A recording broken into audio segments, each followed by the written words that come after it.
তালি দেবেন। পূর্বে থেকে বলবো কিছু বলবার জন্য। নমস্কার, শুভ সন্ধ্যা। আর বলবো না, এখন প্রায় অনেক রাত হয়ে গেছে।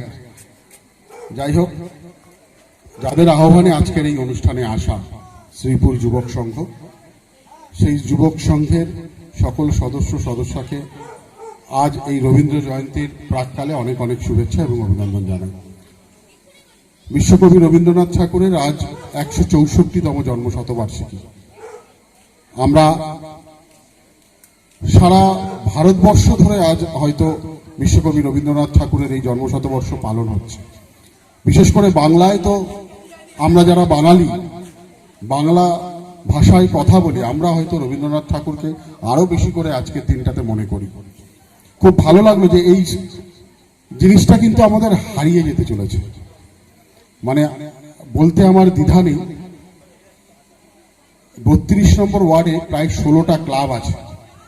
প্রতি কটা ক্লাবই হয়তো কম বেশি বিশ্বকবি রবীন্দ্রনাথ ঠাকুরের আজ এই 164তম জন্মশতবার্ষিকী পালন করেছে। কেউ হয়তো শ্রদ্ধা জানিয়েছেন ঘরে একটা মাল্যদান করে, কেউ হয়তো মাইক বাজিয়ে দুটো গান করে শ্রদ্ধা জানিয়েছেন।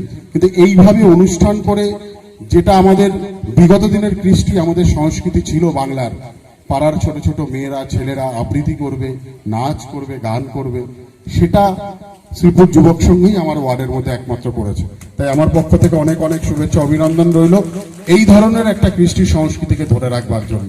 এবং আমি কাউকে ছোট বড় করলাম না, আমি চাইবো আগামী দিনে অন্তত আমাদের ওয়ার্ডের প্রতি কটা ক্লাব যেন এই ধরনের অনুষ্ঠান করেন এবং আমি তাদের সকলের পাশে থাকবো, সাথে থাকবো।